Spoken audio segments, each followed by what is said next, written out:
Normally, I would love to send the jury off to the weekend with my voice ringing in its ears, and that has happened, luckily, sometimes, but this isn't an ordinary time. I'll try to be brief, but I have a few things to say.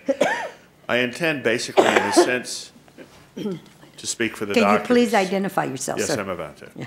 My name is Paul Hittelman. I'm an attorney. My office is in Los Angeles.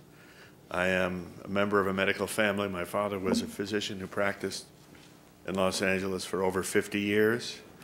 My brother was a medical educator in San Francisco at the University of California, San Francisco. And I like neither blood nor chemistry, so I'm a lawyer. And I have been representing doctors both before the medical board and in medical staff discipline hearings for several years. And I hope to rise to speak for the doctors a bit in connection with what it occurs to me is a bit wrong about the peer review system. I preface that by saying I'm a very, very strong believer in due process, due notice and due process, and I think there are a number of things that have gone sideways or astray with respect to the peer review process. One of the things I heard today, by the way, from Ms. O'Connor, the attorney who spoke for the peer review task force, I thought was very interesting, because she repeated here something I heard over the dinner table many times as a youngster growing up in a medical family, that when a doctor was perceived by his brothers to be doing something less than cleaving to the highest standard of care, he was taken aside by his peers and in private told to clean up his act or tender his resignation or find a way to get retrained. And I find that the wheel has turned a full circle when a group of doctors and lawyers and hospital administrators have come to the same suggestion and call it voluntary corrective action. I think it's a good suggestion, but I think it's something that skirts around the present interest of the legislature and the people of California in making sure that those who do not practice an appropriate standard of medicine are reported and appropriately dealt with. And I'm for that also. But the system that's in place, I think, has been at least abused, if not betrayed. And that's been done by a couple of things. But one of the most telling one is the notion that many of the gentlemen who represented hospitals here today spoke of the idea of a summary suspension when there is a danger to patients. I haven't handled a case in recent years involving medical staff discipline in which it has not been contended that the doctor whom I represented posed an imminent peril to the patients and public, and in at least 4 of those cases, my client didn't have a patient in hospital, or my client didn't have a planned procedure in hospital, or my client had not done anything that endangered a patient before or since. And one of those hospitals that used that methodology was, in fact, Cedars-Sinai Medical Center, the place where I was born and where my father was on the staff for 55 years. It's a convenient abuse. Something must be done to correct that.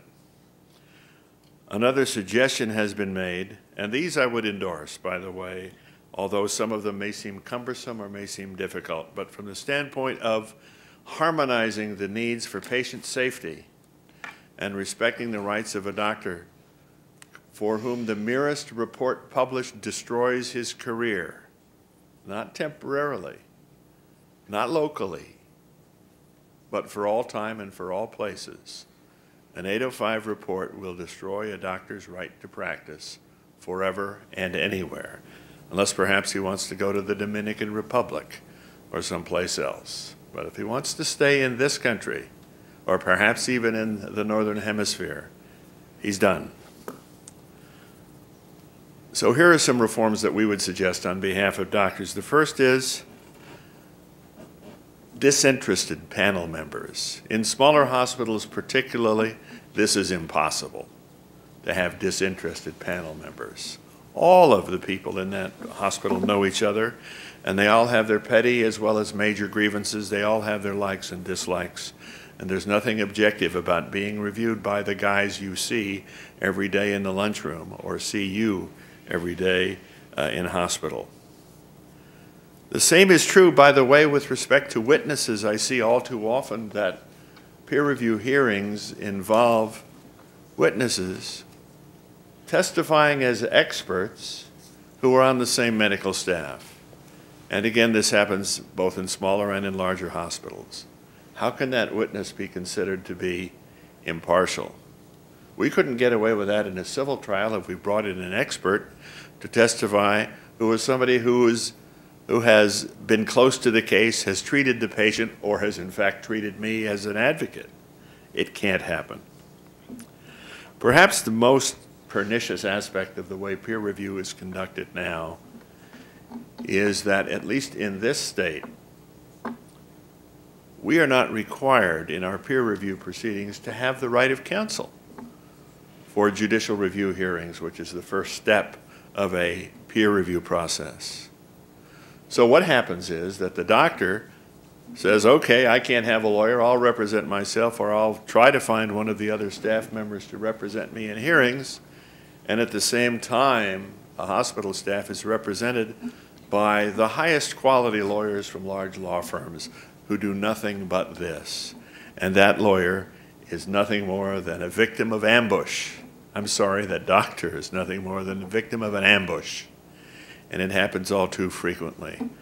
The law should be changed. It's simple for me to say. Require that in any peer review hearing under Section 805 or 809, that the doctor be permitted to have counsel. The bar that represents hospitals and hospital medical staffs has lobbied those medical staffs, and we've heard from one of its representatives today, and they have written model bylaws for hospitals. And the model bylaws that have been written for hospitals from these industry groups invariably contain a provision that says the physician can only be represented by counsel in hearing if the hospital or the medical staff is so represented. So a charade is played out. The doctor, believing that there will not be attorneys opposing him and being gravely threatened economically and probably at the limit of being able to afford a lawyer, and we lawyers don't come cheap for this kind of work, shows up. He has no lawyer. He attempts to represent himself. The medical staff and the advocates for the medical staff, or members of the medical staff, have their experienced lawyers sitting in the next room or down the hall. And to put it as eloquently as they can, they pound him to a pulp. It's not fair. It's not consistent with American principles of due process and fair procedure, and it ought to be done away with. Lastly, I'll comment only on one other point. I heard somebody make a suggestion here today that maybe we ought to think about expanding the powers of hearing officers. No suggestion could more defy the central fundamental notion of peer review, that it be conducted by licentiates, that it be conducted by people who know a bit about the science, who know a bit about medicine. A movement is afoot among those who represent medical staffs to elevate hearing officers to be judges, and to create situations in which hearing officers act as judges and in fact dismiss the practitioner's hearing rights.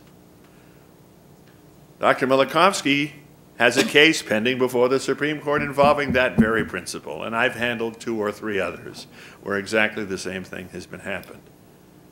And I wrote that part of Dr. Milikovsky's brief that said what I just said to you. How can this be that a procedure that should be conducted by folks who have MD after their name can be taken away from them by a hearing officer, a lawyer who says, I want to act like a judge and find some procedural impropriety committed by the practitioner who is representing himself without counsel, and throw him out?